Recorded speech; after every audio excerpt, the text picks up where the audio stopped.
Good evening, everybody, and I am back with another show this evening. And Colin Dresser says the intro is fire, bro. Indeed, yes, indeed it is. Okay, so this is going to be a little bit different, and essentially it's going to be contentious, obviously, because it would seem that probably a good 80 or 85% of the flat earthers or people that are subscribed to me don't particularly agree with my input on this particular subject. However, I feel it's my duty to actually talk about it simply because I have to.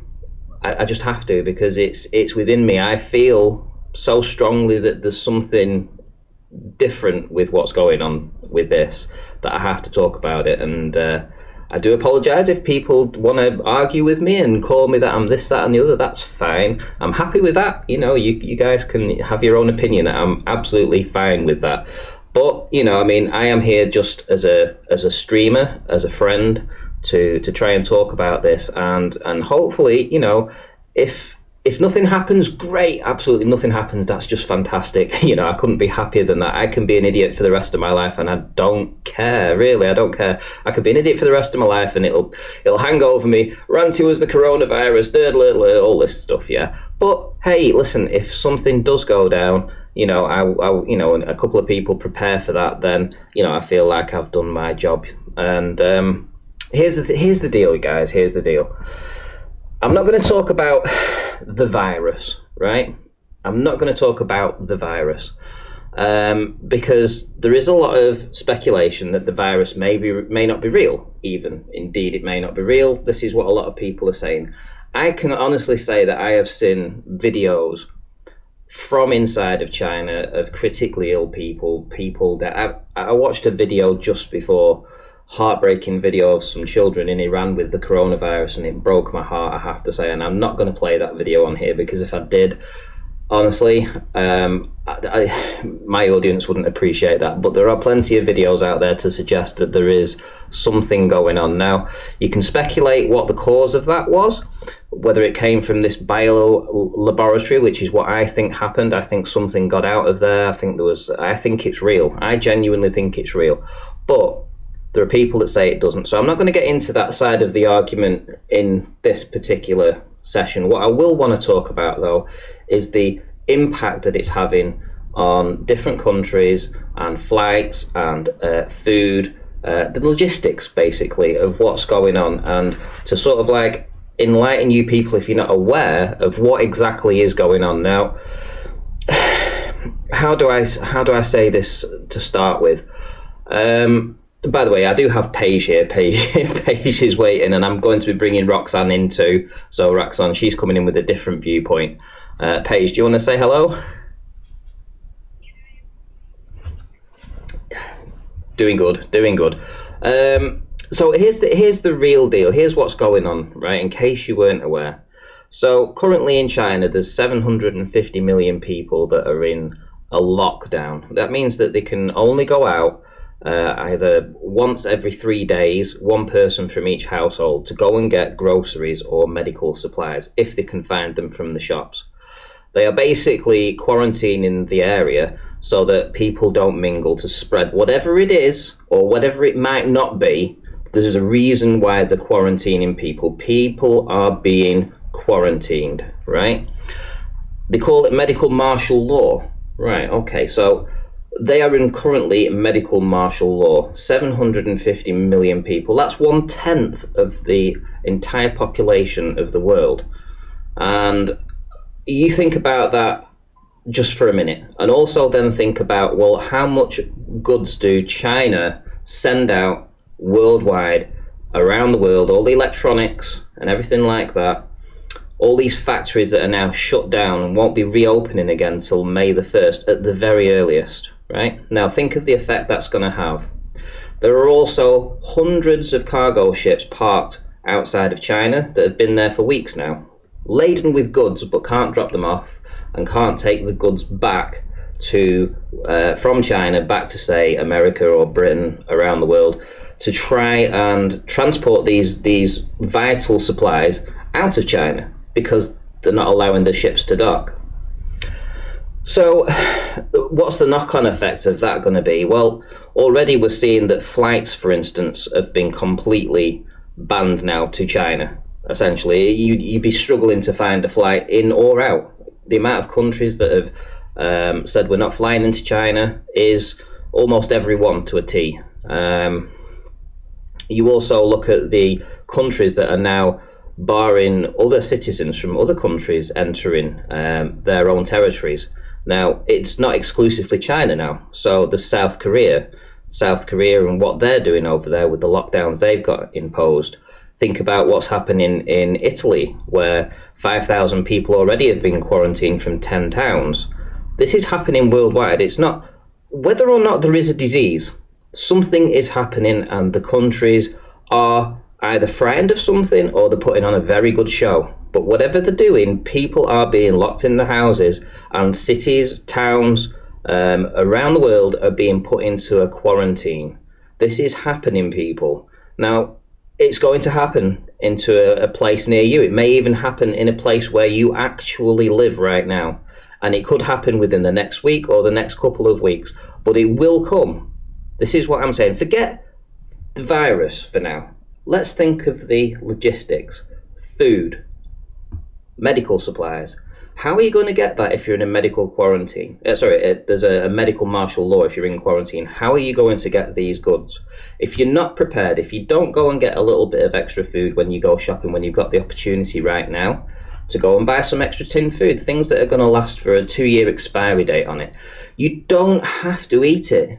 Right? Leave it there for 3 months. If nothing happens, you've then got another 2 years to eat it. So it's not really going to set you back, is it? Really, think about it. So if you spend $100 or a couple of $100 on additional food for you and your family, and you have it and you put it in your larder and nothing happened, right? Okay, what's the worst that happens? Well, you get to eat it over the next couple of years. It's not a big deal, right? If you prepare. But I'm telling you this because this is what's happening. This is what's happening in the world right now. Whether there's a virus killing people or not, right? We can all have our differences on that. But there is people being quarantined worldwide, and it's expanding and it's going everywhere. And it will come to a place near you, and it will come to a place near you very soon. You have to prepare. So, Paige, sorry, that was a massive introduction, and I'm sorry, but this is why I want to talk about this.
Thousands and thousands of crows circling these cities. Now, if this footage of cities that are empty is coming from the ghost towns in China, the ghost cities where no one lives yet, the crows aren't going to be coming there because there's nothing there for them to come to. There's no food, there's no people, there's no nothing. They can smell the dead bodies, they can smell the death, and that's what they're coming for. Now, you can't get these animals to play a role like you can with a human. So the more of that kind of thing I saw, the more I went, And then, like you said, it's not, what's the worst that can happen if you prepare a little bit and you have a little bit of extra food in your cupboard that's got a couple of year expiry date on it? What harm is that going to do? And we all know they've got Agenda 2030. They've got the Georgia Guidestones. This is going to happen, whether it's now or whether it's a little bit down the track. They want to get rid of most of us. Like, we all know that. So, what's the harm in just being a little bit prepared? Indeed. Roxanne, That's my view. Nice to have you to join there, Roxanne. How are you? You're right. Roxanne, how you doing? Hello, girls. You're right, darlings. Yeah, good. Good. So, you have a slightly different perspective on what's going on. Do you want to enlighten us to what you think might be happening? Oh, crikey, yeah. I don't know. I'm trying to think of how to do it in like 100 words or so. Because Don't have to do it in 100 words. I'm the classic for why use 100 when you can use 5,000. So, no, ramble on. You're fine. Well, here's what I said in my opening, the opening part of this, which was basically, we may agree to disagree whether or not there actually is a virus killing people. However, what we can't deny is that there are people in a medical quarantine. They're put in quarantine under medical martial law, and we're talking currently probably maybe 800 million people worldwide. And that's a huge amount. That's almost over 10% of the population of the world that are under a quarantine right now. City after city, town after town. So that is happening. Whether or not people are dying of the coronavirus, or whether or not it's just a scare tactic or something to actually get people to stay in their homes, who knows? Maybe there's nefarious reasons for it, but there's no denying that people are being locked up. And I've had that from multiple sources, including flat earthers that have family in China who have messaged me personally and privately and told me this is actually happening.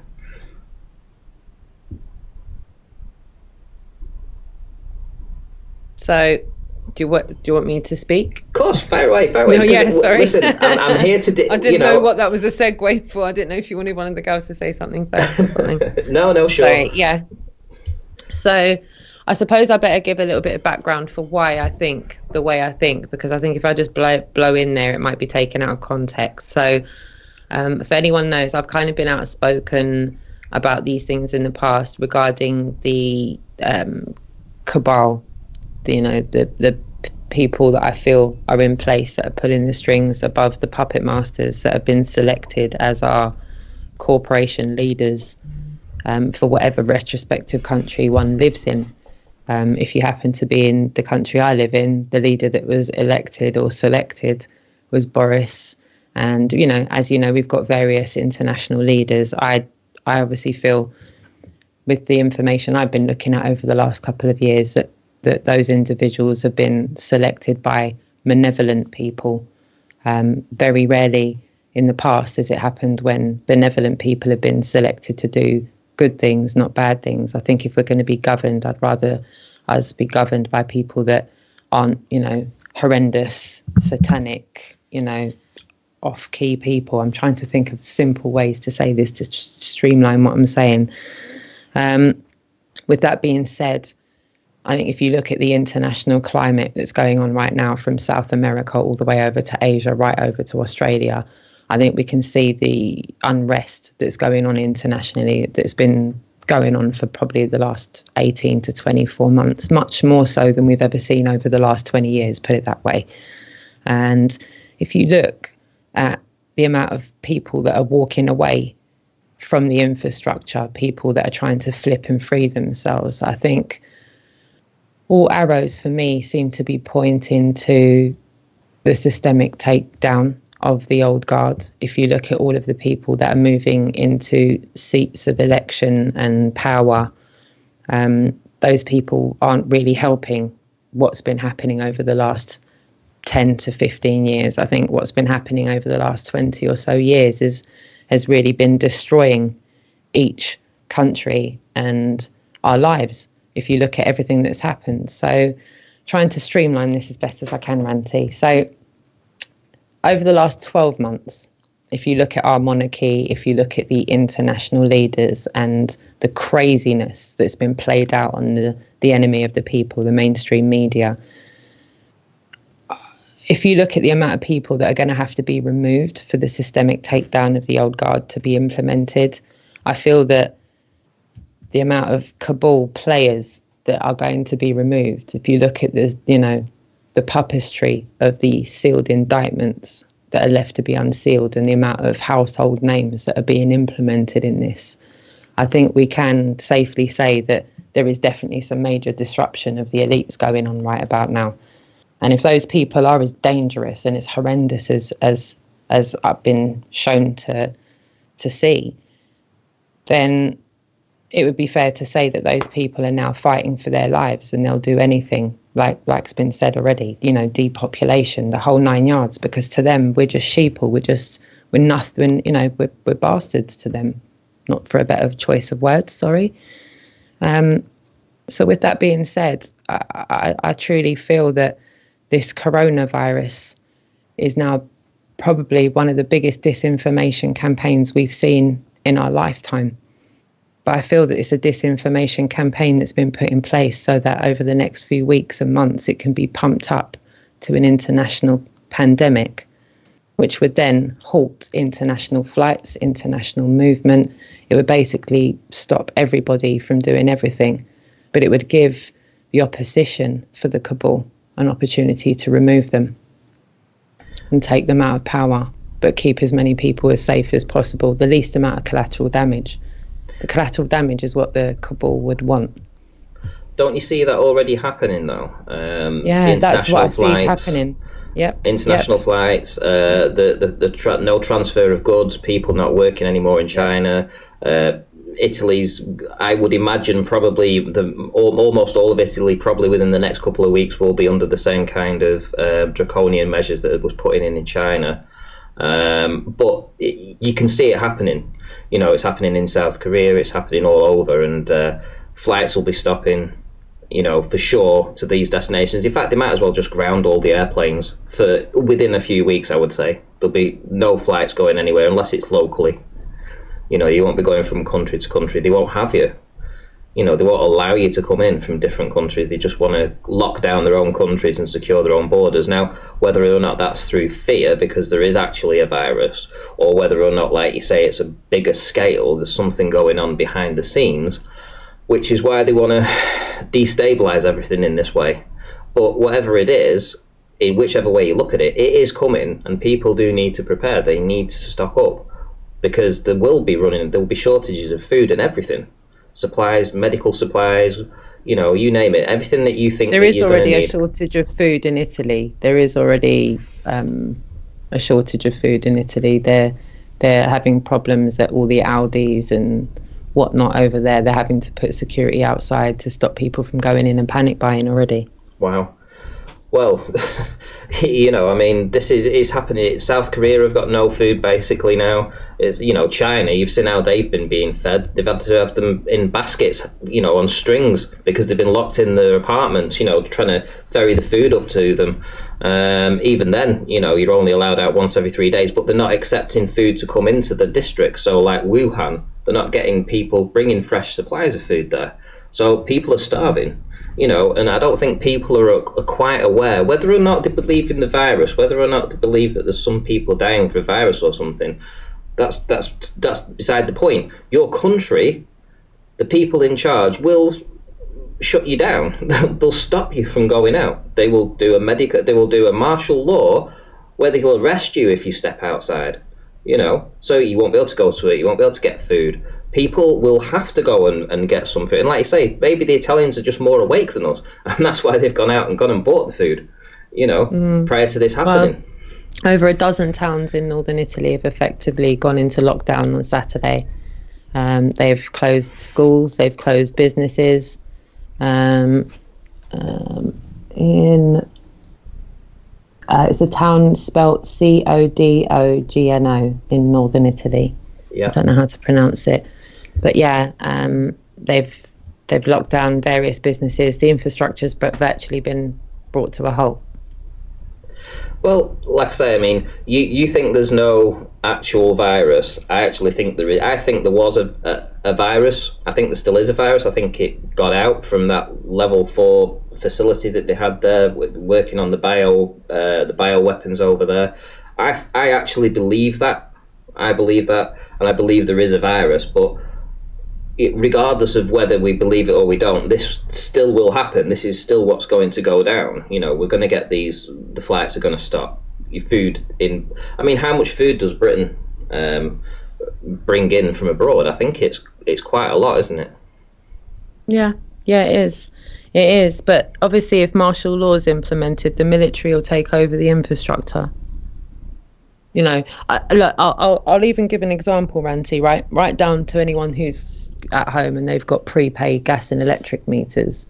You won't be able to go to the shop to top it up, but if it's EDF, British Gas, whatever main carrier of power it is, they will just keep everyone's meters on and then take the debt back out at £5 a week afterwards. The infrastructure will be there. Yeah, if people need supplies brought to them, it will be brought to them via an infrastructure. If people are on benefits and they can't afford to stack up, they'll be taken care of. I truly feel that will be the case. People won't be left to rot in their homes. How do you think they're going to get the supplies in if there's no cargo, if there's no transport of food? Look at the small trial and error ones that are being done now. Look at Italy like a nice little case study of how they would roll it out.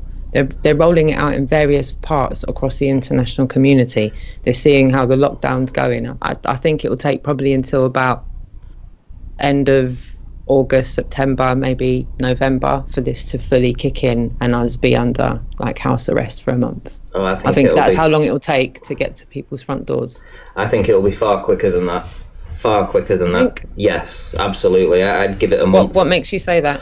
Just the spread of it so quickly. I mean, the first report and then the first time they actually shut down the city was less than a month and 6 weeks ago. Let's say 6 weeks ago. And then it's moved so quickly now. I mean, there's 10% of the world's population already under this, and if we believe the narrative of this coronavirus, how fast it spreads, how dangerous it is, etc., then you're looking at it's supposed to spread to one person infects 6.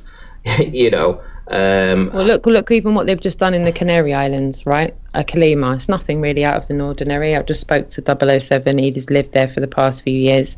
They have Kalimas more or less every month. Kalima's normal, absolutely normal. He should be at a gig tonight, but the Kalima's affected his work. The gig was cancelled. They haven't had a Kalima like that in over 20 years. Literally just came in like a cloaking device, like a sheet of obviously dust. But the way it came in, it was almost apocalyptic. 007's uploaded a video that he's taken from the ground, and it literally looks like some kind of scene from an apocalyptic movie. It's brilliant, but not brilliant. Is that on his channel? Pardon? Is that on his YouTube channel? Yeah, he just uploaded it this evening. He took footage yesterday and footage today because you could see the Kalima approaching the island yesterday.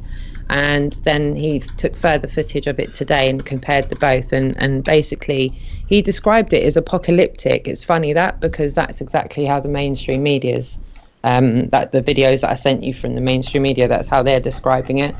But the strange thing is about this Kalima, is that there is nothing out of the ordinary. Yes, it's a bigger Kalima than normal, but it's absolutely brought travel to a standstill. You cannot get a flight on or off the Canary Islands at the moment. They've just declared a national state of alert, which is something that hasn't happened in decades. And it doesn't matter who you are, what your name is, and what your reason is, you're not getting off that island unless you're in the military. You're not getting off the island. You're not getting onto the island either. That's Lanzarote, Gran Canaria, Tenerife, all of the Canary Islands. As I said, it's nothing out of the ordinary that the Kalimas happen. Kalimas are normal events in weather that carry sands from the Sahara over the sea to the Canaries. What is strange is a Kalima has never affected his work, and it affected his life completely today. He's been told to stay in the property, shut the windows, do not go out. He just so happened to not be at home when this has happened. So now he's had to leave the establishment that he's at and attempt to try and go home. Whether he's going to be stopped or not remains to be seen. But he's going to go and see what's happening out on the street. That's what he's currently doing just now. But yeah, he uploaded that a couple of minutes ago. That reminds me a lot of what happened here with the fires. What I saw from 007, the redness of the sky, and the same thing happened here. Fires are very normal here. You know, we get bushfire all the time, but this time, you know, everybody was evacuated. There was, you know, mass panic. It just, yeah, very, very unusual the way they handle the situation.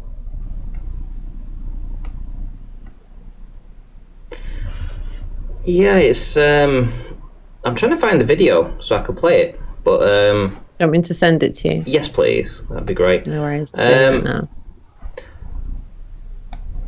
Yeah, I'm still seeing the picture here that I think that within a month, you know, it's literally going to be here. That's my guesstimation. What makes you think it'll be? Fast forwarded big time, Ranty. That's like major fast forward. Do I send it into that Skype chat? Yeah, but why would you think it would take 6 months? Well, just for a few other things that I've seen, I feel like it all just goes down to child trafficking and just horrendous stuff, Ranty. Like, probably within about 3 degrees, it will be like there, and that's just gutter. And I didn't really want to go there in the chat, so. But yeah, it points to a few other things that I think are going to surface by the end of the summer. Podesta will be arrested. He's got everything to do with the disappearance of Madeleine McCann. That's just another weird link that everyone's just going to have a hard time swallowing. But again, the truth's the truth, whether anyone likes it or not. So when the truth comes out, just try not to be too shocked or disgusted by the powers that have been in place for a few decades, if not a few hundred years. It's disgusting. These people are sick. But anyway, their time's up. And hopefully the majority of us won't get caught up in the mix. I yield the floor. Sorry, I talk too much. I apologise, Colin. I do like my words. I will try to refrain. To be honest, we're talking about this, you know, as openly as possible. So if you think you have a complete thing that you want to talk about, I'm happy to listen to why you think what's happening and not just skirt over the edges. You know, if you want to get into some details, we'll do it. Yeah, it's just a bit horrendous, that's all.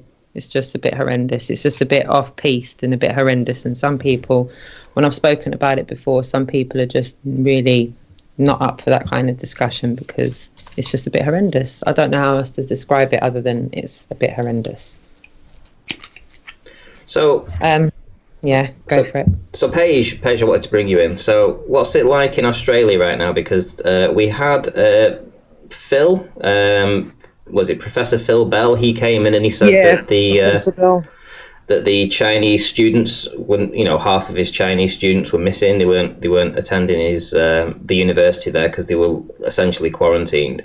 Have you heard anything? Yeah, that's pretty much as far as it's gotten here. The universities are missing a lot of their students. A lot of Australia is owned by China, but it hasn't. All our flights to China are cancelled. Nobody's allowed to come here from there. But it hasn't gotten, well, where I am at least, it hasn't gotten to the point where anything else has been affected yet. But the amount of stuff that comes here from China, I just can't see how it's going to take very long before we see an effect. Like, even just with things like medication, antibiotics, ingredients for other medications, we get all that stuff from China. So, say Made say in China. Everything's made in China. Exactly. So true. So say you've got a month's worth. Say your pharmacies and all that have got like a month's worth of stuff. We've seen that all those shipping tankers are all there's hundreds of them all just sitting there with, full of stuff. So, I can't see how it would take much more than maybe 2 more months, 3 at the most, before, all of their backup stock has been used. And, they might try and get the military to come and deliver stuff, but that's only going to be to, major cities, and, there won't be enough military to get to like little towns like where I live. I can't see how they'd be able to do that. There's not enough of them. So I reckon, give it maybe 3 months max, and we'll see. Well, here's the thing: if nobody's going out working, right? So if you're quarantined, nobody's going out making crops. Nobody's going out looking after the sheep and the cows and doing all that kind of stuff. Nobody's producing the medication. So in China, I think 97% of the world's medication is made in China. So you think about that. And nobody's producing it right now. The factories are all closed. So Did you see the footage of the country people from China trying to take their produce into the cities, and they weren't being allowed in, so they were just heaving all the fruit and vegetables onto the side of the road. Yes, this man let all his ducks go because he couldn't feed them, like thousands of ducks. He just had to let them go because he couldn't get the food to feed them. So, Yeah, and the whole point of this stream is essentially just to say, look, you've got to prepare yourself, because even if Roxanne's right and it is September before all this goes down, you might as well start stocking up now. That just gives us some more time. That's good. Yeah, that's why I think they will give people ample time, because nothing's going to stop what's coming. Nothing's going to stop it. It almost feels like as horrendous as this sounds, this actually feels like the calm before the storm. Actually. Yeah, like you're in the eye. It feels like you've seen it coming. You see it. It's almost like that ties into a little bit what you're saying, Ranty. It's almost like, when would one prepare? When would one stop taking it as fear-mongering? And when would one prepare to be isolated within their house for a couple of months because they've been told to? When would one do that? When would one take that seriously? What would it take for someone, when like ballers go, what would it take for you to believe you're on a ball? When you think, yeah, go on. Right, what would it take? Like, what would it take, Ranty? What would it take, Paige? What would it take you guys? Stick me in a rocket and send me to buy the moon. into the fact that is coming. Yeah, it was quite funny actually, because I was speaking to Rude Earther before, and he said, I think the only time I'd actually believe that there was this virus would be if somebody dropped dead in front of me. I was like, okay, well, everyone's got their own own view on this, but I'm just looking at this from a purely logistical point now. I'm looking at the fact that the flights now in and out of China have stopped. Transport of food and in and out and goods in and out of China have stopped now. There's cargo ships that can't do anything, that they're just docked outside of China, probably for months, which means there's no trade going on. And do you really think do you think they're gonna care if millions of people die from a secondary cause, like they have a heart attack while they're in quarantine and they can't get to the hospital, and that ends up killing them? Like, they want so many of us to die anyway. So it just seems to me that this is a good way for them to go, we can implement this martial law, we can lock everybody down, we can, stop like the protests in Hong Kong, all these people, people are dissenting to an astronomical rate. And, if millions of people die because of other reasons, well, that's good for them too. Can I ask you guys a question? Mm. Why are nations made to believe that the mainstream media are the only credible news sources for information? Propaganda. Yeah, control of what the narrative, majority believe. Yeah. Who do you think controls the release of information? Well, it's going to be one faction, isn't it? Well, what faction would that be? Do some people acknowledge it? Do some people blindside it? Do some people not believe it's there? Or well, I think you've got something a little bit higher than the people like the Rockefellers and stuff like that. But I don't think what's higher than them is necessarily human.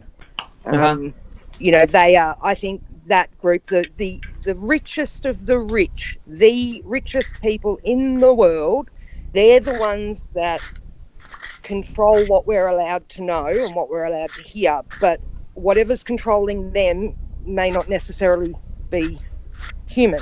Yeah. Do you think that's who has all the information? What do you think, Roxanne? What do you think? I feel like we've got so many more questions than answers, and I feel like so many of us have got wrapped up on the answers. We've forgotten what questions we should be asking in the first place. Because why do we think what we think about what we're being told? Well, why are we having the discussion now that we're having? What's brought this discussion about? Let's be honest. What's brought this conversation about? What information have you received from where for us to all come to the conclusions we've come to? Well, the information I got wasn't from the mainstream, but we had to get it online essentially. If this was 30 years ago before the internet, you'd have probably heard about it in the newspapers, I would imagine, but you would have heard it from an authoritative figure telling you something that had happened somewhere and you just believe in it. I mean, it's like when you wake up, when you're born, you don't, so let's say you're 5 years old and you've never been told about what the shape of the earth is, and you've just gone outside every day and you're just running around doing your thing, and if somebody came to you and asked you at that age, what shape is the earth, what do you think it is? Do you think they'd come up with the idea of it being a ball? I don't think no, of course not. No. And spinning at 1,000 miles an hour. Do you think they'd say that? No, I don't think they would. I think they'd see it as they see it, and we all see it as it shows it presents itself as flat. But everyone else that's not a flat earther, the globe earthers, the only reason they think it's a globe is because they were told it was a globe and showed pictures of it being a ball. And because they were taught it in school, and they think that the schooling's an authoritative thing, and it's on television all the time, propaganda. That's how it came about. That's how they formulated this idea that they live on a globe. Why do you think it's illegal not to send your children to school? Why do you think that's the one thing we get for free, and it's mandatory, and you get socially humiliated if you want to homeschool your children? You get it's because they need to get you at that young age and build a reality in your head that wouldn't make sense if you were given that reality as an adult after you're able to critically think. Good point. Yeah, they build it from gravity's a good example. You drop something, there's proof of gravity. But once you get older and you start looking into other things, there are other explanations that work just as well. But because you've been told from 4 or 5 years old, you just default to that programming that's already inbuilt. Yeah. Well, it's almost like reality is what's sorry. It's like reality is what has been labelled as a conspiracy. People are made to feel crazy. Yeah. You're told to obey, you're sheep to them all, pawns to be sacrificed. Yeah. I think what people need to remember is that we are winning. Yeah. We don't trust what we're being like told by the newspapers, told by mainstream mainstream media. We know that it's mind warfare. Yeah. We kind of know that up's down, left is right, if you know what I mean. Yeah, and I think they underestimated the amount of people who would actually wake up and see, you know, they thought their propaganda, they thought their schooling and their education system was the reality they've implanted into us was so, you know, well stitched together that they thought they had everything down. You know, if there's a few people that dissent, oh, well, we can control them. But it's become millions of us. I mean, look at how many people are building tiny houses and stuff like that, you know, getting off the grid, you know, wanting less rather than more. You know, these people, these are the ones that are waking up, and it's, you know, you're becoming more of the minority if you believe the mainstream now. Well, here's the thing. With the mainstream, this is what's different about this, and I've said this from day one, is that the mainstream are playing this down. They are really, really playing this down. There's nothing to worry about. You know, what got me. Nobody needs to panic. It's not a problem. But if you go back over the past year and you look how things was with the measles, let's say in America, when they were going, everyone needs to get vaccinated for these measles because the children are going to die, and no children died. We're all going to die. No children died, obviously, and it was all just a big fuss. But they created a big hype about this, and they did it with the SARS virus and the Ebola virus. It was everywhere, and so they cried wolf. And the difference with this is you've got a tenth of the world's population shut down and locked down in a medical medical martial law in China. A tenth of the world's population, right, are locked down, not allowed out of the house, starving because they're not getting enough food, and the mainstream media are barely reporting it, you know. And this is the difference. This is why I see it as such a difference to everything else that's happened. And when you actually consider all the things that's happening in South Korea, when you're thinking of now Italy and Iran, all these places that it's happening worldwide, all this effect, whether it's real or not, it's still happening. Places are being closed down, shut down, people are being kept in their houses, and yet it's barely being spoken about. And, you know, if you look at the British media, you know, there's nothing to worry about. Well, why do we have nothing to worry about when we've got all these international flights? Yeah, we've got all these international flights coming in, and we've got people coming in and coming out. Why don't we have to worry here? It's almost like they've cried wolf so many times in the past that now this time it's like, okay, you know, we just won't say anything. People will ignore it anyway because they've ignored it every other time. You know, we've spooged them enough that they won't pay attention. Does anyone in here? I know this is going to sound a bit random, but does anyone in here has anyone in here come across a subject called Pizzagate? Yes. Yeah. Yeah. Maria Abramovich. Oh yeah. Yeah. Yeah. Okay. What's your guys' opinion? What are you guys' opinions on that? If it's all right for me to ask. Well, this is what I meant about them being controlled, whatever's above them. This is their religion. You know, the transgender agenda, you know, the fact that everything they do is opposite. Antifa, all of that. Yeah, all of those things. You know, the child trafficking, the Planned Parenthood. The rituals, all of that. Planned Parenthood, abortion, you know, all of. If it can be kept alive, it will be kept alive. All of that, yeah. Yeah, they worship Lucifer for whatever They worship reason. the thought. They worship even the thought of Lucifer. Like, these people are sick people. Yeah, absolutely. Sick. Some of the sickest people known to mankind, and it's not a couple of them. There's a good lot of them. Or not, doesn't matter whether Lucifer or Satan is real or not. Doesn't matter. These people think he's real. Yeah, that's what matters. They believe it.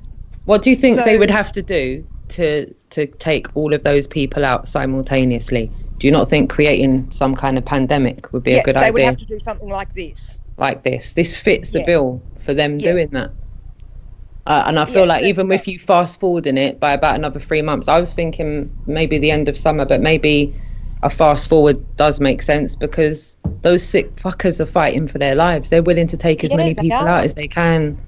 Yeah, they really are. They know they lost control. They know they've lost control. They've definitely lost control.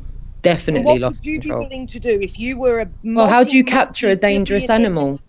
How would you capture a dangerous animal without collateral damage? How do you do that? How do you how do you fix a bridge without closing it down? Yeah, exactly. How do you fix a bridge that's broken and still let traffic cross it at the same time safely? It's almost impossible, isn't it? Yeah. You'd have to do something crazy to try and keep people safe, like try and keep people safe, like get them to keep themselves in their house for a couple of months. Get them to keep their windows closed and don't look outside and all of that crap. It's like it almost feels like Occam's razor to me when you look at the systemic horrendous shit that's been going on for ages, like ages and ages. These people do heinous things, like since like countries have given out abortions, they've kept fetuses alive if they can. They've sold those fetuses into the human market. Like those fetuses have grown up into real life adults. Like they want people to follow the stars in Hollywood. Look at how many people in Hollywood were adopted. Like it put 2 and 2 together and see how sick these fuckers are. That's how they can be controlled. Yeah, they're sick, absolutely sick fuckers. The most depraved things you can possibly think Good of. choice of word these people do in their lunch break. Yeah, it's casual to them.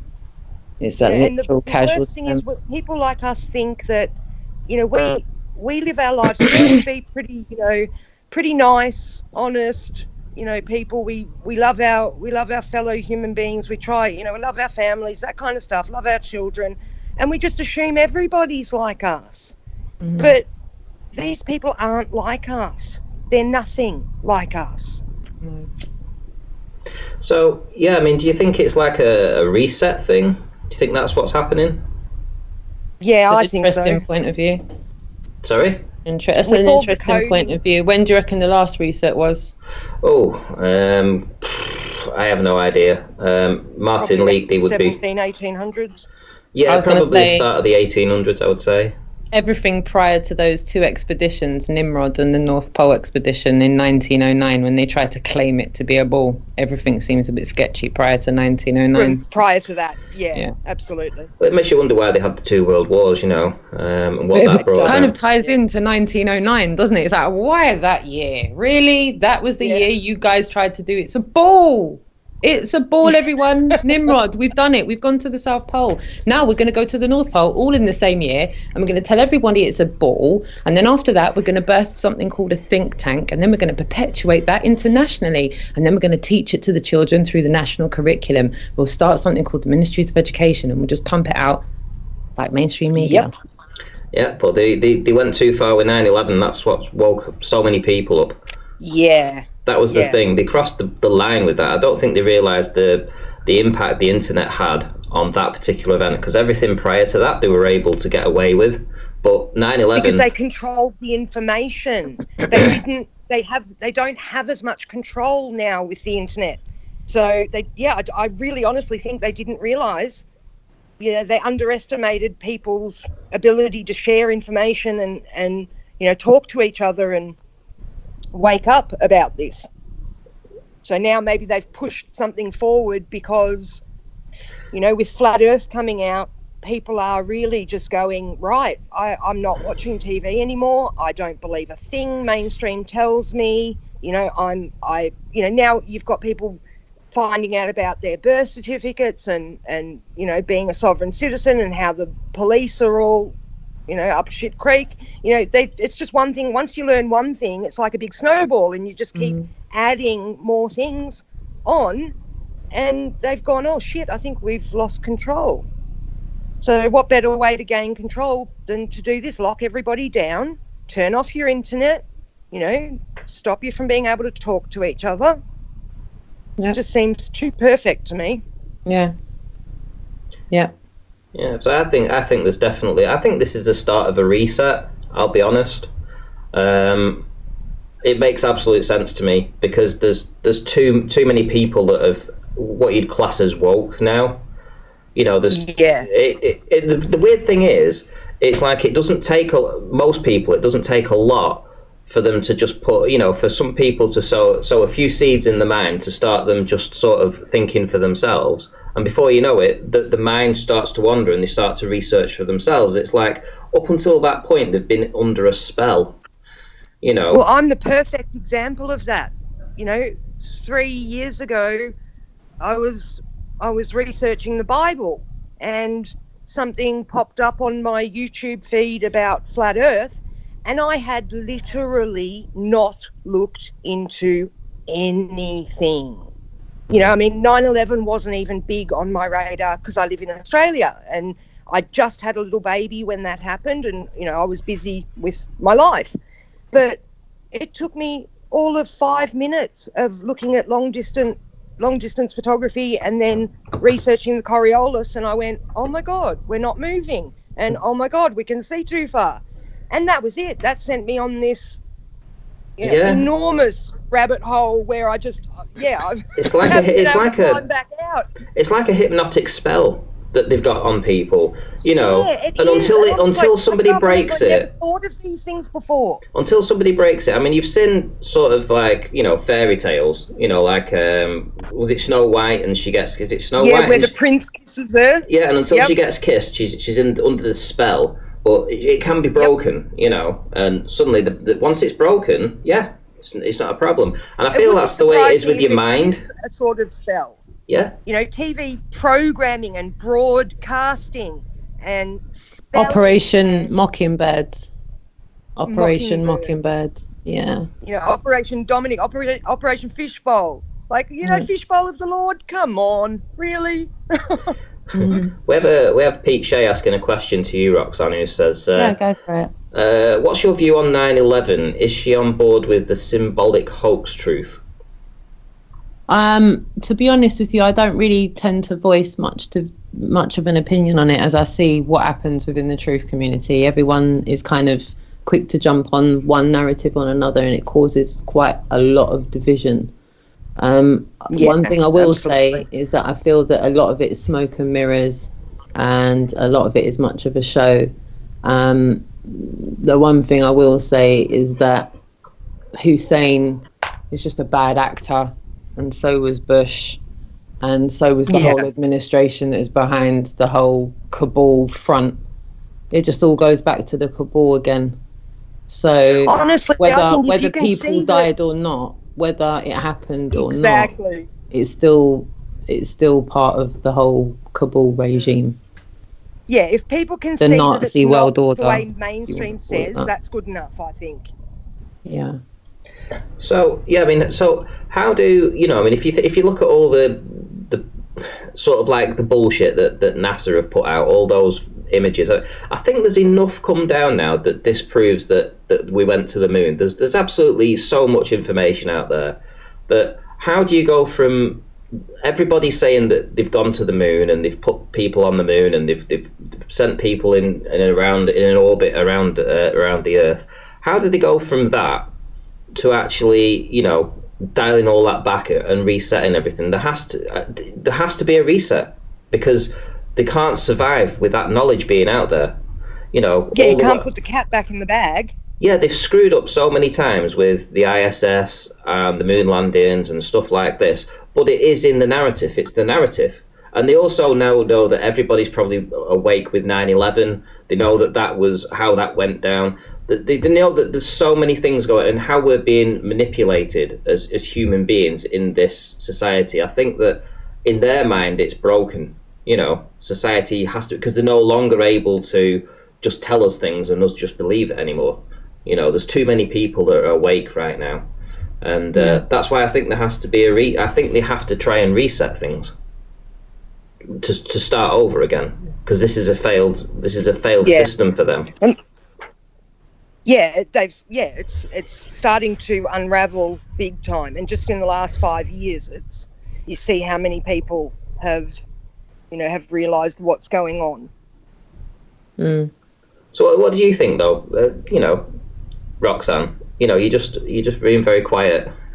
Yeah, no, I mean, I've got various opinions on things. People probably won't like it, but No, go ahead. I do feel like it is all a show, and we are watching it play out. And I feel it's we can get caught up in names of countries and people's names and this, that, and the other, but I think ultimately it just comes down to dark and light, good, bad, and I think, if we were to put it in layman's terms, we've been under the guise of a bad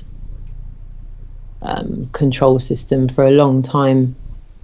And I think a lot of us, even when we speak to our elders, we're in an international situation just now that's not been seen in a lot of people's lifetimes, far less just ours. And I don't think we can say that that's a coincidence, everything that's going on just now. So do you believe it's a spiritual battle as well, like real spirituals, like spirits, a spirit battle between the light and the dark? I don't think there's any escaping the Most High, whatever the Most High is. I don't think there's any escaping it. I think the Most High can see everything, so I don't think there's any escaping it. I think a line was crossed. I don't even think the line was crossed with them worshipping the thought of Satan. I know that's quite a mad thing to say, but I think the line was crossed with the children.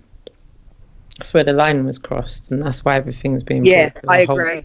This is like a modern Sodom and Gomorrah, but worse.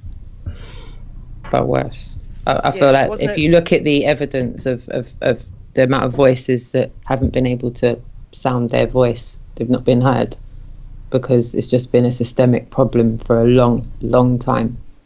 There's a lot of children that have never had a voice, and I don't mean just a couple of kids here and there being trafficked for immigration reasons and whatnot. This is like mega. Shipping lanes have had to be closed down and all sorts.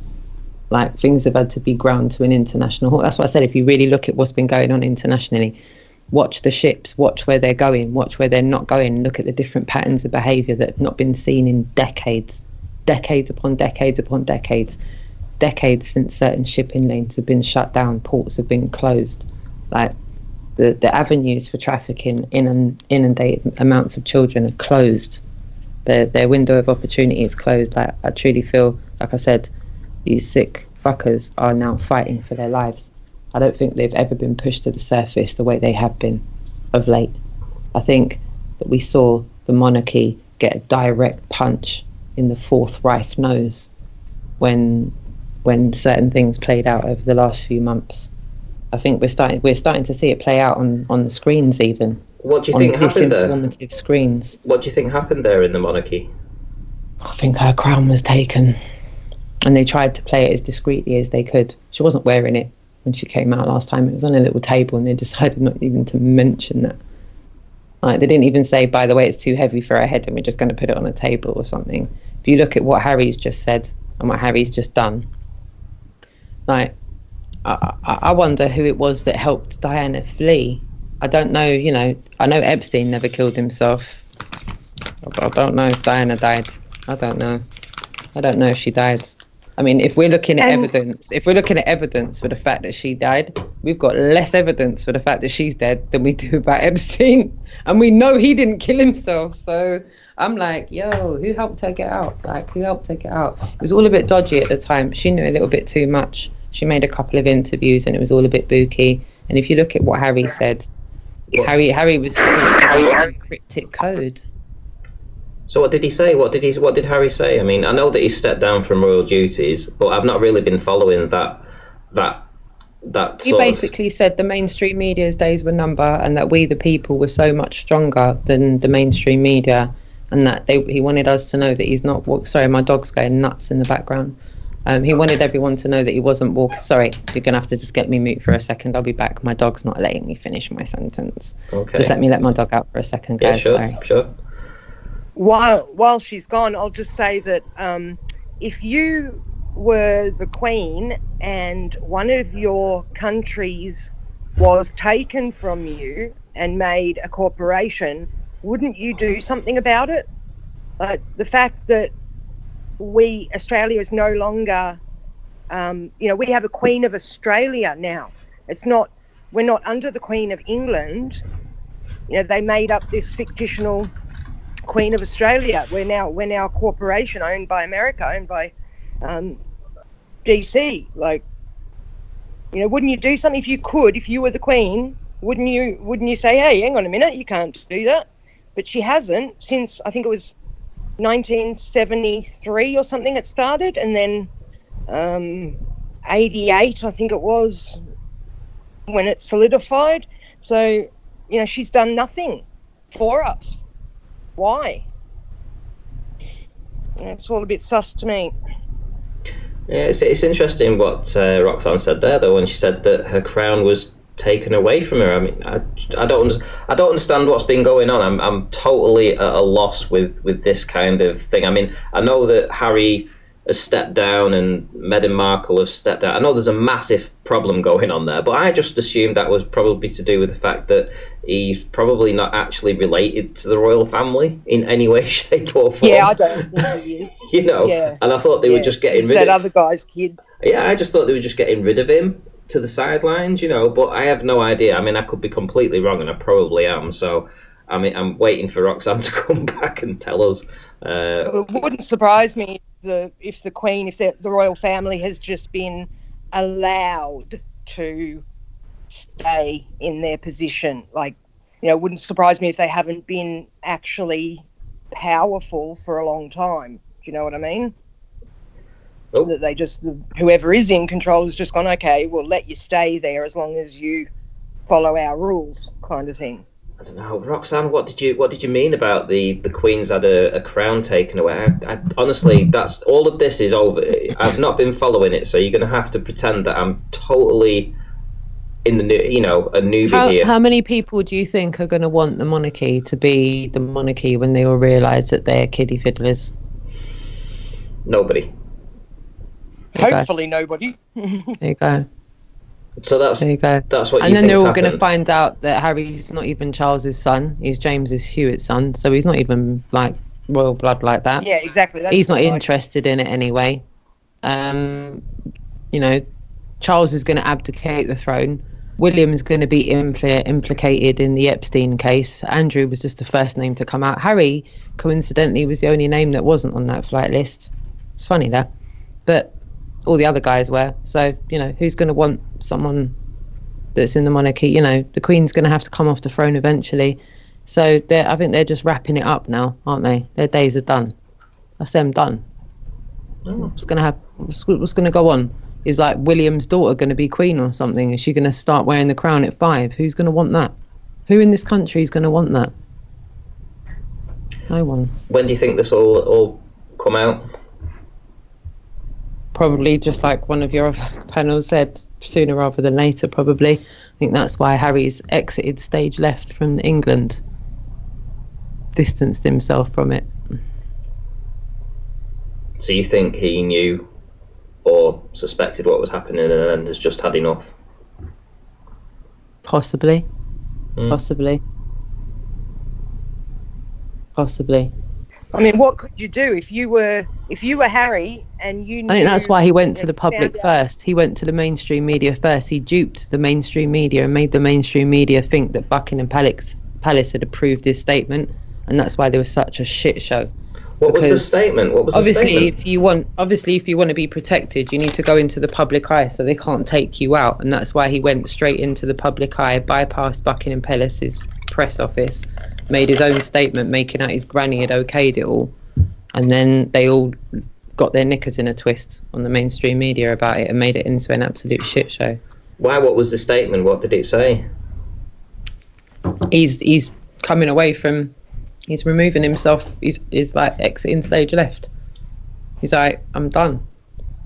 I'm kaput. Me, my wife, my kid. We're moving to America and like have a nice life. Bye.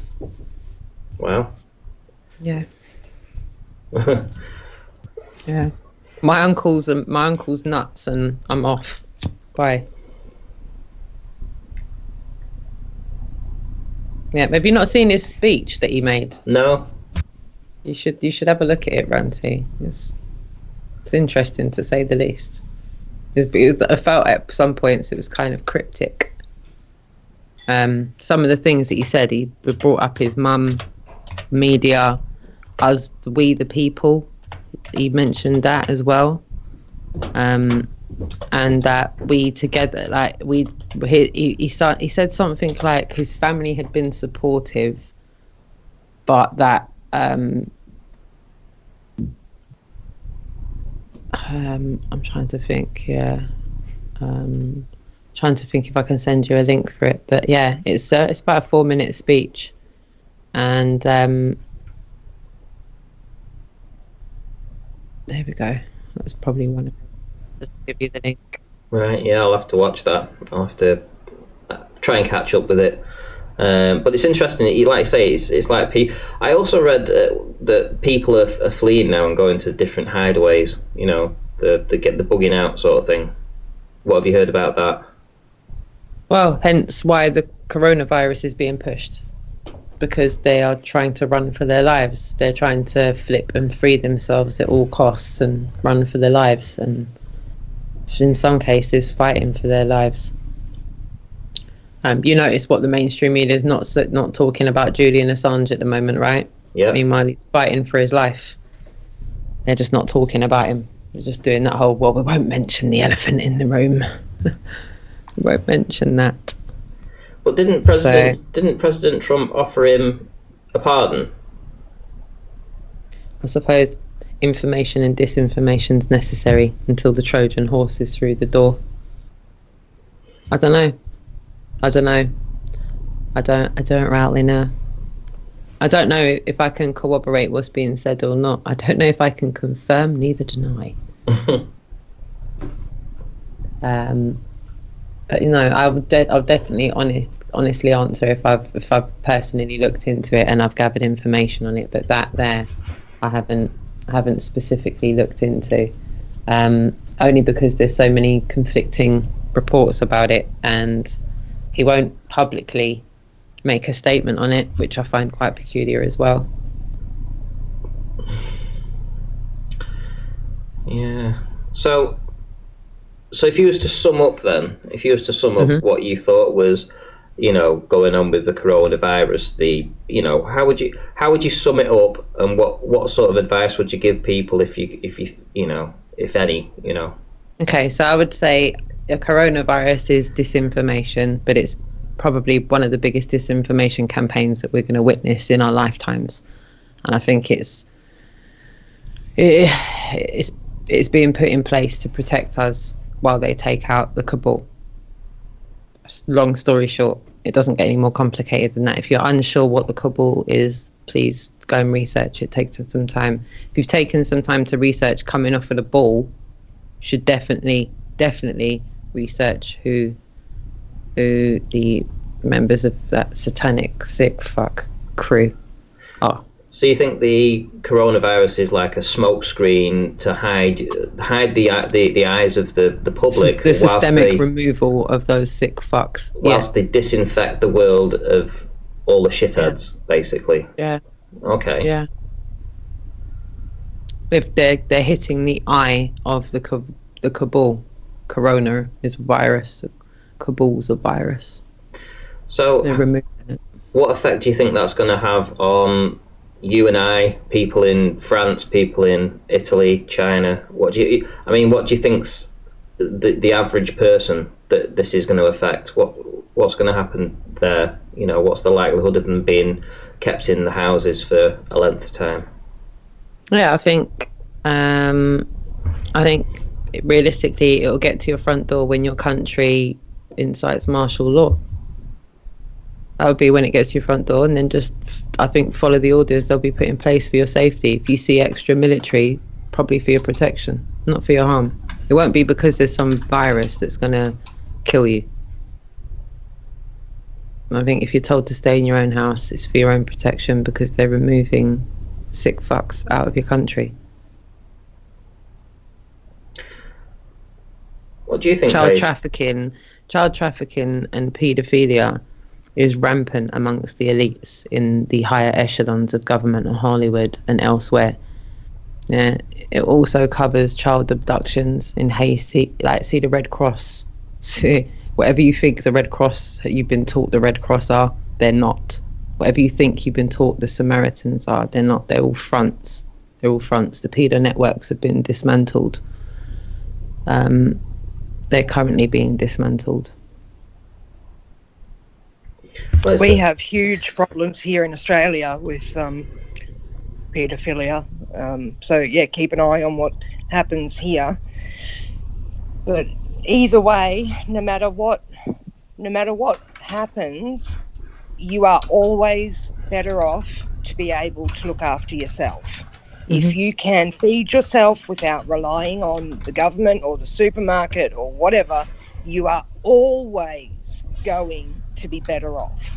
So, you know, the only thing I can suggest to people is use this information to empower yourself. Yeah, go and dig. Go and dig. Go and do digging on it. Go and dig away and go and get more information and share knowledge, that. Yeah. Yep. Yeah. Knowledge is always power. So well said. Just make sure you can feed your family, and you know, no matter what happens, you'll always be one step ahead that way. Yeah. Yeah. I'll give you another interesting one since I mentioned Epstein. Has anyone ever heard of a company called Victoria's Secret? Yes. Yeah. So there's a guy called Les Wexner. Okay. Yeah. He was the founder of Victoria's Secret. He was what, sorry? The founder of Victoria's Secret. Right. But isn't it, if you believe Pete Shade, aren't you supposed to believe that like half of the women there are not women, the men? Let me revert. I don't know how else to answer it other than this. I don't know how else to, like, so see, like, if it can be kept alive, it is kept alive. Like abortions, like international abortions. So if you look at the numbers of abortions that happen on a daily basis internationally, the babies that can be kept alive are kept alive, and then they're put into human trafficking. Yeah, they're put into that conveyor belt. Yeah. If you look at all the stars in Hollywood, if you look at all the top boy models, they've all got dysfunctional backgrounds of, and what I mean by dysfunctional, like dead ends, a bunch of dead ends. Why do you think look at Barack Obama? Yeah. Why do you think they want women to be allowed to have an abortion? What a bunch of dead ends that guy had. Look at the woman that released his birth certificate. Look at what happened to the woman that released Barack Obama's frauded birth certificate. Look how she died. She died? Oh my gosh, like it was bad. Like you see the scuba diver pulling her under and everything. It's horrible. It's horrible the way she died. Look up that, dig on that. Yeah, like, it was really everywhere. Bad, everywhere. It's systemic everywhere. They never thought they were going to lose. The cabal never thought they were going to lose. It's pissing out everywhere. I think they became sloppy because they thought they would never lose. Of course, yeah. That's where we find ourselves now. That's why I feel like it's so much easier to connect the dots because things are being brought to light. Things are being pushed into the light. Yeah. Yep. Absolutely. Yep. Human trafficking is just modern slavery. They needed to get the humans from somewhere and they realised, let's push abortions. In fact, let's push late-term abortions because late-term abortions are much easier to be kept alive. They're much easier. It's not as difficult to keep those babies alive. If the later the term, you can have an abortion like the day before you give birth. Apparently so. Yeah, and why would they want to do that? Like, you know, obviously because they can keep them alive a lot easier if they're just about to be born, rather than 2 months old in the womb. Mm-hmm. It's very unfortunate that people can't bring themselves to realise that this kind of stuff happens. Because they would never do something like this. They think, oh, how could anybody do something like that? How could they? Well, like I said before, they're not like us. Yeah. And these things are generational. It runs deep. There's like paedophile sex tourists, there's child voodoo ritual, all of that. Even that happened in this country, Ranty. They tried to dampen that down as well when that tried to piss out. They stopped that. What were those two young kids from? The boy and girl that was on from England just recently, or not recently, but there was a young boy and a young girl. They came out and told their mum that their dad had been taking them to satanic rituals and stuff, and they tried to, keep it quiet, but it got out. Can't remember what the name of the place was. Well, what do you think if it's the other way around, Roxanne? What happens if it's not taking down the cabal? What happens if it's the other way around? What happens if it's the cabal taking out the resistance? There's no evidence to support that. Is there evidence to suggest that it is? What? If you look at the amount of shipping lanes that have been shut down, Monty, if you look at the amount of children that have already been saved, just because the mainstream media is not reporting it doesn't mean it's not happening. The silent war continues. Legit. Have you heard about the Disney cruise lines and the magical kingdoms? Have you seen the link between Disney and Epstein's Island? Have you seen how sick this goes? People have got submarine licenses. They bought up old bases. Who owns the island next to Epstein? Joe Biden. Ukraine, hoax, scam, Uranium One, all of it. It's all a facade. It's all just a big fucking con. The whole thing. There's too much evidence to support that the cabal's being taken down, not the other way around. Look at North Korea. Look at Kim. Happy now he's been set free. Bad actor. bad actor. Yeah, North Korea, deep state stronghold. Yep. Why do you think there aren't military bases in certain countries? Because they need to do things without being watched, isn't it?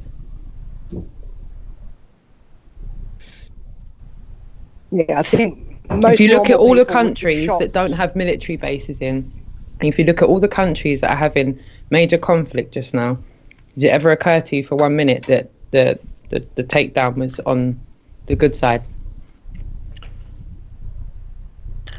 Tell us more there, Roxanne. So, all right. So if you look at Kim Jong-un, if you look at the whole North Korean fiasco, yeah, and how that's gone, if you look at the patterns of how it's gone before and what's going on now, it doesn't match up to how it should be going if the plan to destroy everybody was still going ahead. Who gets trolled more than the President of the United States of America right about now by the mainstream media? Who gets trolled more by the US President? What group of individuals get trolled more on a daily basis?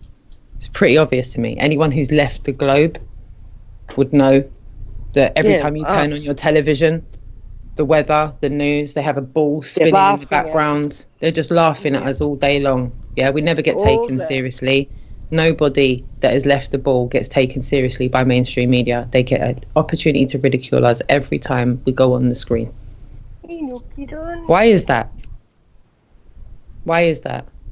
We already know that they have past history. Every time an idea gets attacked, it's probably because it's, like we've already said, reality is the new conspiracy. Anything that's in real world is now a conspiracy.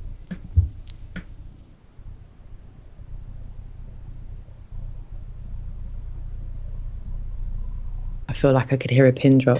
No. I mean, it's interesting what you're talking about. I mean, what do you think President Trump then is integral for the side of good then?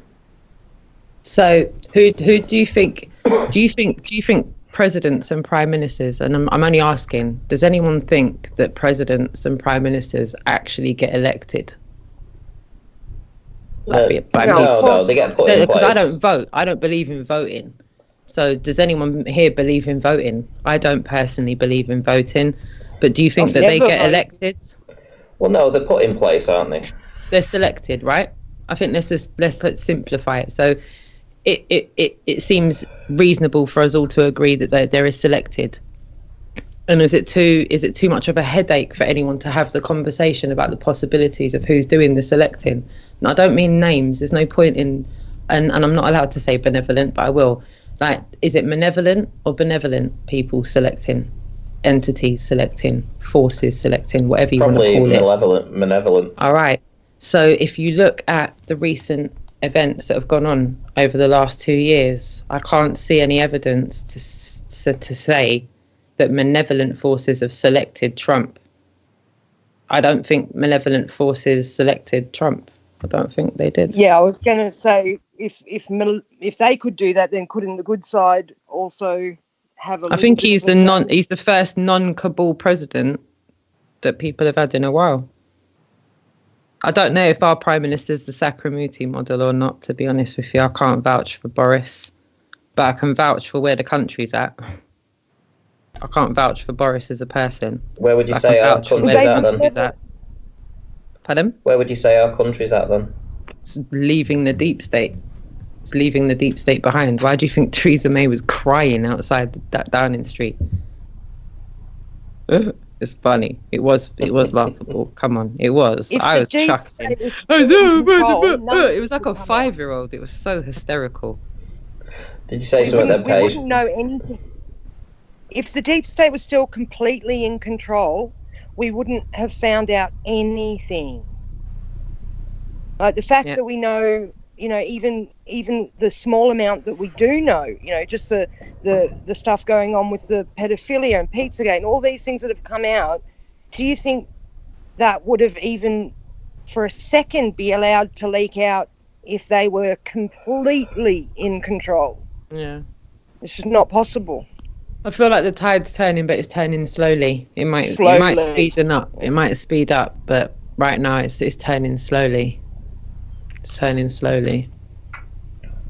I think, if you look at the spider web, it connects the most trusted, the most rich, the most powerful people. Who have we been taught to trust the most? Who in life have we been taught to trust the most other than our parents? And let's be honest, they lied about Santa, so that's how trustworthy they were. But who have we been taught to trust the most? Trust the politicians. Trust the teachers. Who have you first and foremost been taught to trust the most? The very, very most. The news. Well, your teachers, I would say. Yeah. What about? Yeah, you're right. The media. What about your doctor? Yeah, trust the doctor. Taught to trust the doctor. You taught to trust the We've doctor. got a saying here. Trust me, I'm not a doctor. It's a joke here. Trust me, I'm not a doctor. People are starting to realise doctors aren't all they're cracked up to be. Yeah. So what do you see? Okay, then. So this is your worldview of how you see things changing. What do you think? How long do you think this will take then, potentially? I would say things will speed up a lot when the mainstream media release whenever Podesta gets arrested. I'd say when you see Podesta get arrested, start going shop. Do you think that's anytime soon? I reckon by November you'll see Podesta arrested for a little kid that did or didn't exist. Whether she did or didn't exist, I don't know. That remains to be seen. But if she did exist, then yeah, good luck to Podesta. There's nothing that can stop what's coming. Pain's coming for that guy. Pain's coming. Was that for Madeleine? a lot of people. Yeah. Really? Yeah. Madeleine McGann? If she exists, she's still alive. Yeah. Yep. Yeah. What, you think he took her? Her parents were at his house a couple of nights before, and they're on some board. They were. I think the other day they're on some board with some dodgy characters. You just think, well, how did they get involved in all of that? What's going on here? But then you think, oh, then hold on, they're in the medical profession themselves. I wonder if they do abortions. I wonder if they did as they were told or didn't, and then their daughter got involved. You know, these people make crazy decisions. The whole McCann would you situation's ever a hot go mess. and leave your kids alone? Like You just look at what night? those Podesta brothers are into and you realise, oh dear, oh dear, oh dear. There's no getting away from it. There's no getting away from it. There's just no getting away from it. This is quite a heavy show. So the audience, if they're hearing this for the first time, this is Roxanne, the globalist denier. She has a channel on YouTube. It's currently, I think, about 4,700 subscribers or thereabout. Aww. And yeah, you do regular streams, and you talk about this stuff, and if you like what you're listening to here, go over and subscribe to her. Roxanne the Globalist Denier, easy to find. It's the only channel there that there she is. Cheers. Yeah. Cheers. So you've definitely, well, it would seem that you've done a lot of research on this particular topic. Was it something that you have a passion for? I just got a passion for the truth. I got mugged off for a long time, like we all did. I bought into what I was taught. I thought I knew stuff. I thought I knew loads of stuff, but all I knew was what I was taught. All I knew was what I was taught. I was taught the national curriculum like everybody else. Took my GCSEs, whatever the equivalent is to anyone's retrospective country of their hires. And I was taught the same bull crap everyone else was taught. And I wasn't taught it like it was a model either. Do you know, that wouldn't even incense me as much, Ranty. See if it was taught like on face value. Like, this is our idea. We made a guess. We thought the radius might be that. And if it was that, then that might be that and that might be that. But then they would have had to give me a balanced opposing view. So they would have done that, but they didn't. That's not part of my childhood, because that just didn't happen. And I had a really profound conversation with an Eritrean guy at Speaker's Corner. Lovely guy he was. And we really got our wires crossed at the beginning, but it's just a weird situation. I won't bore you all with it because it's a bit long. But anyway, cut a long story short, we got our wires crossed. And then when he realised what we were talking about, he was just like, so what? You lot just don't get this in movies. You actually get taught that. When he was like saying to me, like, oh, you poor thing. Like, they actually do it. And he looked at all the people I was stood there with, and he was like, what, them too? Did they get taught that as well? And he looked like he genuinely felt sorry for me. Like, wow, they mugged you right off, didn't they? He's like, yeah, for us, like, that's only in the movies. Like, we know Earth doesn't look like that in real life. And I was just like, wow. At that point, I was just like, right, this is a crime against nature. This is like, what? This is not the natural order of things. Why would you fill up the majority of the beginning of our life with some bullshit? Why would you do that? I've always thought the why. I know the why factor is big, but I suppose the why factor comes with what we were just talking about with the cabal. The why factor. The why. Yeah, it's to get that web in place, that programming in place, to make you always, everything you're taught, your mind is already programmed to think about things in a certain way. Yeah, they mugged us real good. Yeah, they did. They'd done a real good number on us all. They did and then when we woke up, they had it already designed for us to look like nutters. Yeah. Straight up nutters. With people like Brian Cox going, oh, there's absolutely no reason why people should think that, because no one in history has ever thought that. Like, ever. And they just think people are stupid. Oh, wow. Do you know what? It is like an insult to our intelligence, if we can call it our intelligence. I don't even know what to call it anymore. It's a damn shame. That's what it is. It's a shame. It's a shame that certain people feel like they can't even talk about it. Certain people can't even bring this above the table to talk about it for fear of retribution. They're embarrassed. And, ridicule, losing their job, their career, and all sorts. Because they can't, be socially accepted by saying, sorry, I didn't buy into the model that was taught. I don't believe it. People seem to not socially handle that. Oh, you're crazy. Yeah, you'll get ridiculed, you'll get peer pressure. Yeah. That's all they have is social humiliation. That's their last weapon now. Make you feel embarrassed to say, no, I'm a globe skeptic. I don't believe that. Yeah. Yeah. It's a shame. It is. Yeah, it's really sad. And then to have all these people come on flat earth chats, these ballers, day after day, year after year, seeing the same evidence we're seeing and still fighting for it. It's like, how can you? Do you have no respect for the rest of humanity? No respect for your own intelligence? Are you just an empty shell that they can fill with any information they want, and you don't think for yourself? My goodness. Do you have eyes? Do you have, senses? Like, really? Yeah, well said. Crying shame. What I'm going to do now is I'm going to put your link, your channel link in there, Roxanne, and hopefully get you a few more subscribers. We've got 140 people watching, so, and I think normally by the end of this stream, this normally gets around about a couple of thousand views, I would say, probably over the next week or so. So if I put your channel link in now, and hopefully people will bugger off, go and subscribe, and then come right back and listen to us wrapping this up. So hopefully you'll get a few more subscribers, and these are the people that will be listening to your streams because they listen to my streams. So thank you. It'd be nice to get you a few more viewers for when you go live too, because do you want to tell people how often you go live and things like that? I do attempt to go live once a month by going to London Hyde Park Speakers Corner first Sunday of every month. I should be there next Sunday, and I do try and get out and about and do activism over the country as and where I can, and just kind of stay tuned for updates. I don't have a regular time yet. I'm looking to get a regular time once I get certain things ironed out in my private life, but until that time, watch this space. I'm on Instagram as well.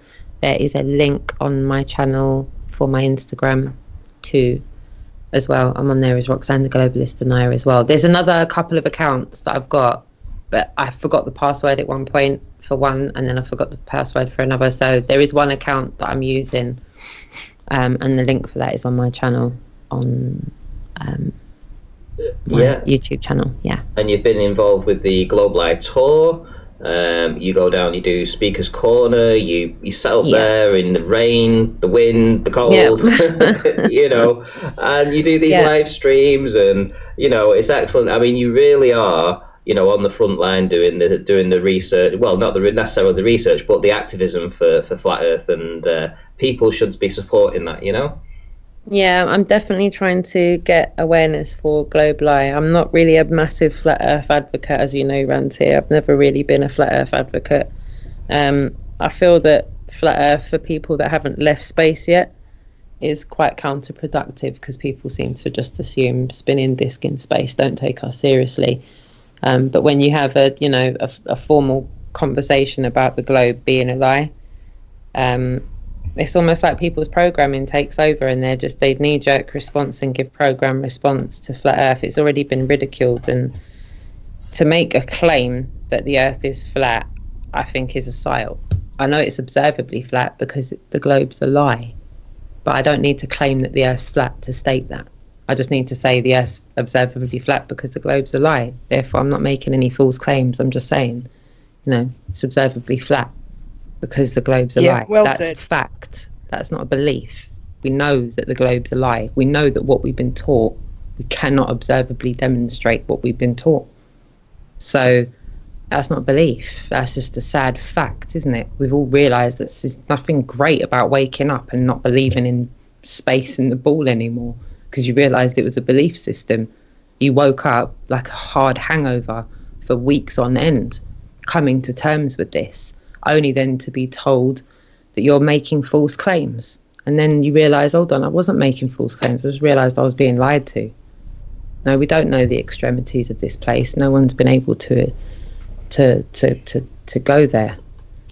But what we do know is that what the education system's taught us is an absolute lie. Blatant lie. Don't need to be told that that's a belief system. It's just the truth, isn't it? Yeah, well said. Nothing wrong with being a globe skeptic. Realizing you've been lied to doesn't mean you automatically have another model that they can. I can't prove to you the Earth's flat, but I can prove to you the globe's a lie. I think we can all do that in 5 seconds flat. I can't prove to you the extremities of this place, but I can prove to you that it's a lie. I can do that at Speaker's Course regularly. I could go out with a camera crew if they'd be willing, and I can prove that the globe's a lie. We could all do that with mainstream media. They won't let us, though. They keep us in a flat earth paradigm because they keep pushing a false narrative and make people think that we make crazy claims that the earth's flat, because they've taken us all out of context. It's hard to know exactly where we are and how big this place could be. Yep. Because we're not allowed to go out of our pen. I sort of think of it as like a pen that we're kept in. Who knows what's beyond there, Yeah. I would hate in 200 years' time for me to be taken out of context and someone said that I said the Earth was flat, and it just gets drowned out in a sea of crap. So, I mean, I forgot what I was going to say now. Carry on. But to not be taken out of context, I will state for everybody, the Earth is observably flat. It's observably flat. There's no evidence of curvature anywhere that I've seen any evidence of. Therefore, the globe that we've been taught is a lie. So do you think this, because you mentioned 1909, and obviously we're in 2020 now, so basically they've had a little over 100 years of trying to push this globe. Do you think that that's just been a failed experiment? Do you think that people have just been too clever to fall for that now, and people are starting to wake up? Yeah, I think the rate of progression's definitely accelerated from what they thought. But I think, again, like the lovely panel guest said, I think that's been helped by the slow leaking of information that we're now a party to, that we just would not be a party to otherwise. We would not have the information that we've got at hand if there wasn't going to be a tide turn. But let's be honest, we've all been talking about this subject offline, online for many years now. We've all gone from taking soft red pills to like dark red pills over a long period of time. There is a lot of people that are still asleep that are going to end up waking up to this very abruptly, taking a dark red pill over and over again, and quite possibly being, in an adverse situation as a result of it. There's a lot of people that are not going to be able to swallow what's coming. So Colin Turner asks what happened in 1909, if you just want to remind. Yeah, so in 1909, you can all look this up, go and dig on this yourselves. Feel free to go ahead. There was 2 expeditions in 1909. One of those expeditions was the Nimrod expedition, which went to the apparent South Pole, and they claimed the South Pole. And in the same year, they did an expedition to the North Pole and claimed that too. And just 24 months later, the first think tank was birthed in Think Tank Row in Manhattan.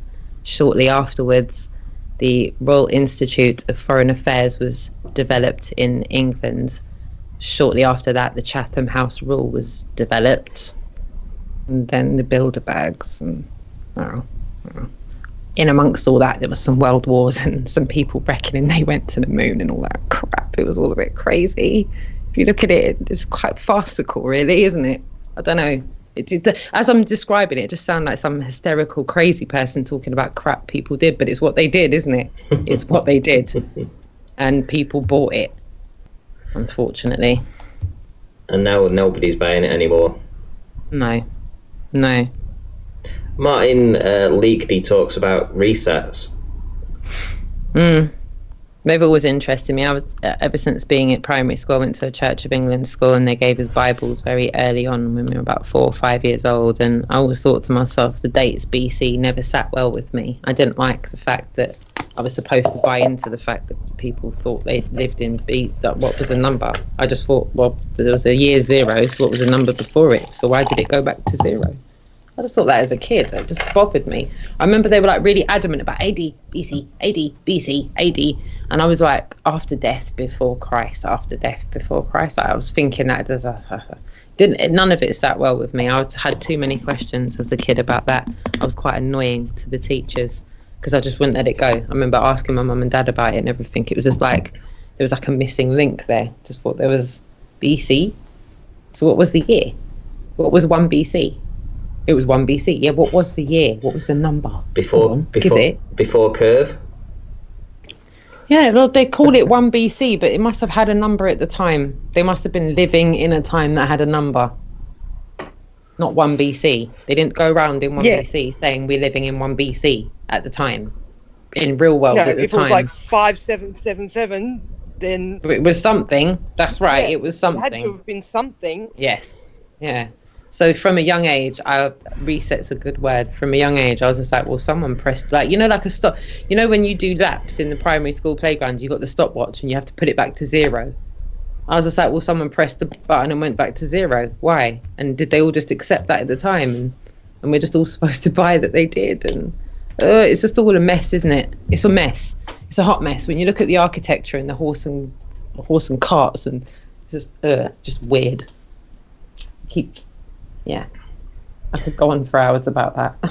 It's weird. But it's just Weird, the stuff weird, that weird. it's just the stuff that we were never taught as kids. We were never taught about star forts, for instance. You know, we were we were told about castles. One school trip to a star fort would have done. Yeah, but we weren't. That would have been so cool. But we weren't told about star I probably forts. would have done history if they'd have like showed us cool stuff. Yeah. But it was just King Henry and Windsor Castle, and that was it. Yeah, and the first time I heard about a star fort was about 18 months ago. And when you actually look at it, I mean, I don't know if people have actually looked into these, but star forts, I mean, they're just absolute. The architecture is fantastic. How are we not taught this in school here in the UK? I mean, castles pale into insignificance against them. You know, who made them? Yeah, sorry, I'm just going to respond to Lovestone. Sorry, I was saying what I was thinking as a 4 or 5-year-old. Obviously, at that point, I didn't know fully what it meant. When I said before Christ and after death, I know that it's not after death, but at the time, I thought that as a child. I had questions about it, and I assumed it was before Christ and after death because I was a little 4 or 5-year-old at the time, and that's just how I thought. So yeah, sorry, I don't know if I explained it properly at the time. Just thought I'd respond to that. Yeah, I'm just showing some of these star forts to people in case they'd never actually seen them or heard about them. But just, I mean, they put castles to shame. Whoever built these, the civilizations that built these, well, why is that not in our history? You know.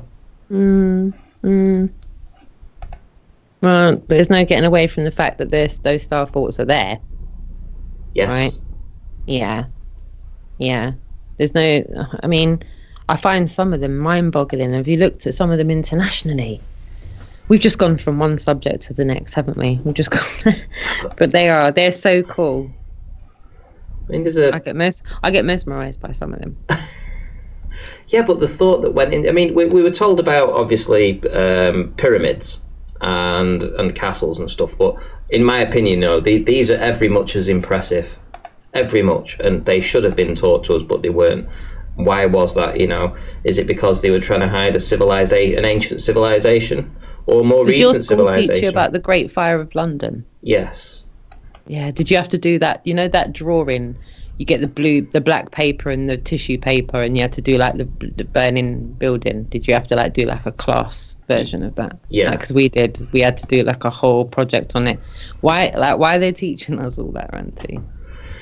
Why did we all need to know about the Great Fire of London? Why was that so imperative for the national curriculum to roll that out over the whole country? Every kid that's around our age learnt about the Great Fire of London. We all did that same whole drawing. World, Roxanne, I learnt about that. Oh, did you? In Australia, yeah. We're mugs. Look, I didn't even know that. So I'm just thinking that's just a UK thing. So No, did you have to do the little drawing with the black paper and the little tissue paper? Right, they didn't go that far. They mugged us off, it was definitely part of our curriculum, part of our history, part of what we were taught. Yeah. That's so deep. Just think it's just been one big joke to them, innit? We'll just teach them this, we'll teach them that. They'll never question why. And you know what? I didn't realise the other day, I was talking to my pal and we were watching something. I often do that. I sit on Skype sometimes with friends that I can't see and we watch stuff together. And did anyone ever watch Time Team back in the day? Yes. Yeah, I did. Yeah, I loved it. Why did I not clock then? I was just aimlessly watching it, not realising. Yeah, there's a whole city underneath there. Yeah, there's a whole, like, it's all there, isn't it? In front of people. It's all been there before. Yeah, of course there is. History built on history. I think that's the programming. But yeah, sorry, I didn't mean. They didn't say anything about star forts in Time Team. No. Did they? No. Didn't go anywhere near it, did they? No, and they don't even have to dig them up. No. It's funny that. And very funny. Yeah, it just makes you wonder, like the reset. There has been resets. I feel that we're going into a reset time. I do. I feel like the next few years that we're going to see a reset, and I think what's going on currently is the start of that. You know, I see what's going down. I can see that this is going to be major. It's going to be it's going to change the course of everybody's life. It's going to affect it in some way. You know, Forget whether there's a virus. Forget whether you're actually going to get anything from that. Forget whether you're going to get ill or anything. You might not. Let's suppose there is no virus, but there is definitely lockdowns going on. There's definitely going to be food shortages. There's definitely going to be martial laws implemented worldwide. It's already happening now. Travel industry is going to collapse. Factories are going to close down because they can't afford to keep paying a lot of them don't have a lot of cash flow. So if you put the factories out of business for 3 or 4 months, they're no longer going to be able to to have an operational factory. It's as simple as that. Well said. I feel like we're seeing that already being played out now. So.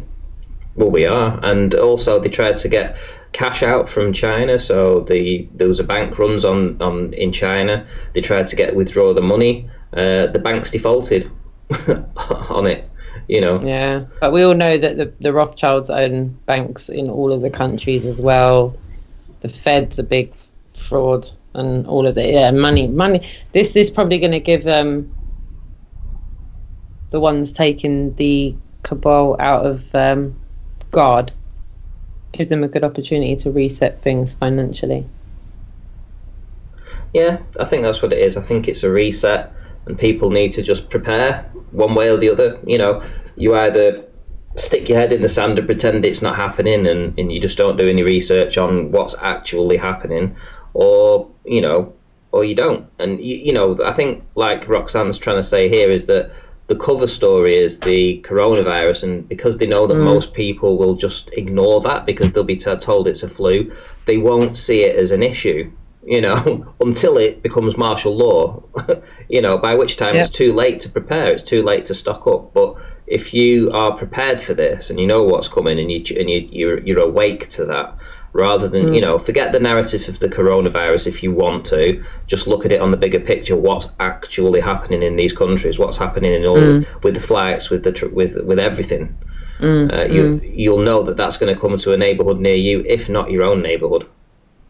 Yeah, and I feel like when it does get to people's doorsteps, when people are told that martial law will be implemented in their own country, I would just try and spread messages of reassurance at that point in time, because I feel like if you are being told that martial law is being implemented in your country, it's because deep state cabal members are going to be taken out.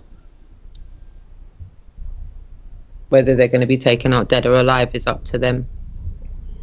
So you'll see it as a take hope thing then, rather than anything else.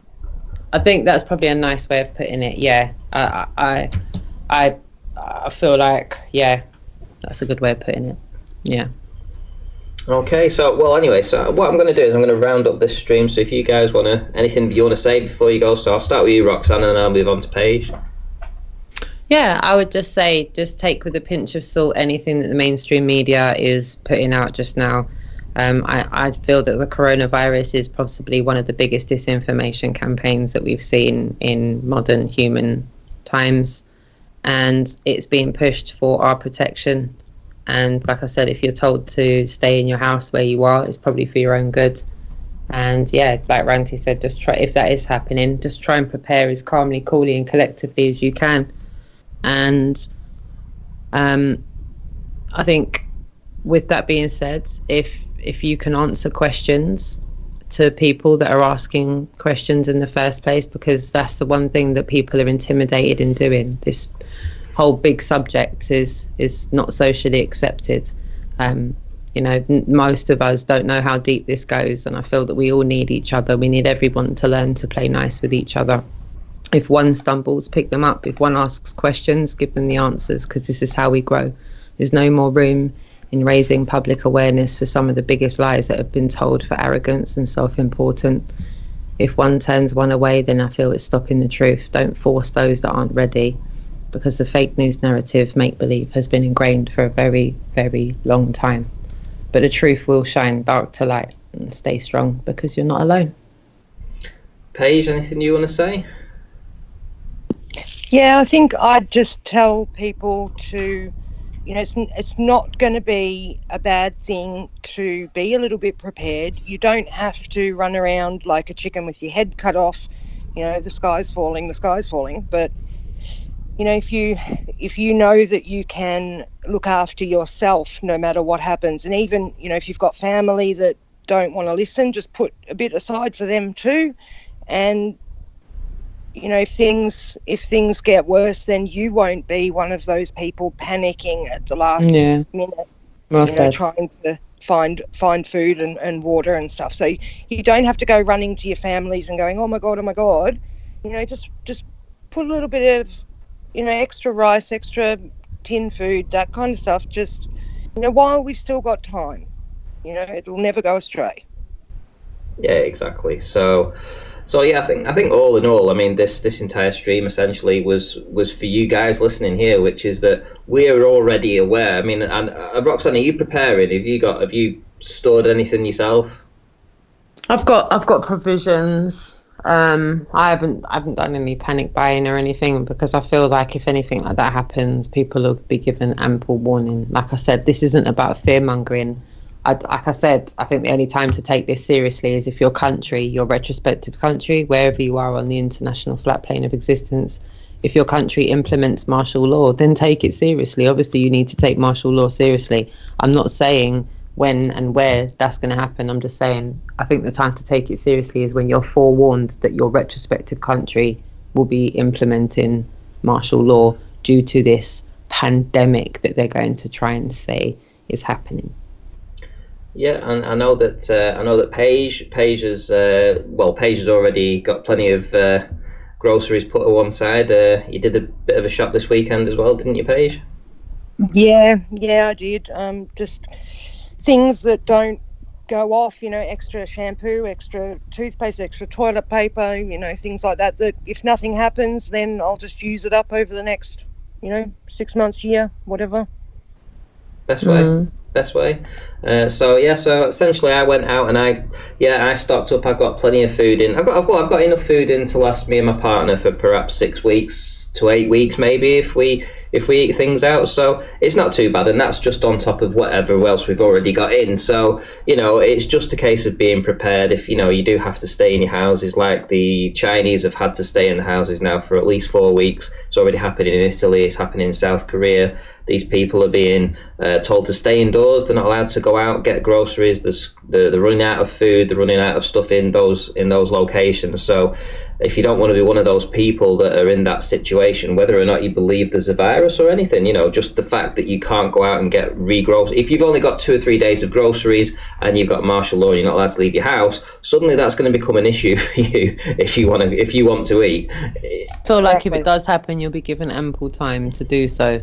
However, when I look at what's happening in Italy, they haven't played that one out very well, because it seems that people are panic buying in Italy, which is silly. People don't need to be panic buying anything. No one's going to be left to rot in their properties. Don't let the mainstream media fearmonger you into doing things, but definitely make provisions for you and your family. There's a lot of people that live in flood areas in England as well, and they live on floodplains. So for those people, I would definitely say you would probably have, things in place. You would probably have some kind of things in place. Okay, so yeah, and Colin Turner says, stop fear-mongering, Ranty, it's irresponsible. I'm really not fear-mongering, I'm just saying, look, if you buy some...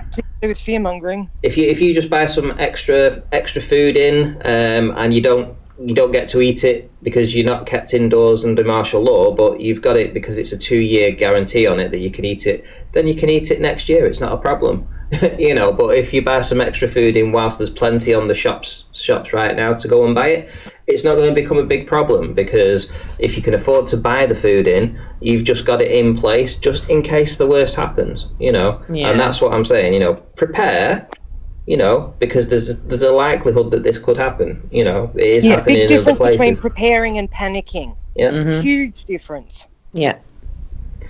Right. Well said. Anyway, thank you, Ranty. No worries. Thank you, my darlings. It was lovely speaking to you all. Thank you so much for having me. Yeah, awesome. Thank you. Cheers to everyone in the chat room as well. Yeah, so that was Roxanne the Globalist Denier and Paige. Both of them turned up this evening to discuss this, and as you can tell, 2 different sides of the story. One believe, like myself, that there is an actual virus, and Roxanne, thinks it's more of a cover story. Am I right there? Yeah, I'd say a cover story. Yeah. So you know, so we've got different views here, but ultimately, But look how we something's can happening. still talk to each other. Yeah, that's what's Yeah, important. exactly. Civil discussion, socially Civil, accepted conversation. Love that. Yep. Yeah. Yeah, me too. Absolutely. Well said, darling. Yep. Yeah. Okay, right. So I'm going to round up with that. So thanks everybody for stopping by. I'll be back on the Flat Earth discussions tomorrow. So 10:30 tomorrow. So that will be a little under what we're talking. So 22 and a half hours from now. Oh, sorry, 21 and a half hours from now. Back on it, and talking the Flat Earth. So with that, I'm going to leave you all to it, and I'll see you all in the next one.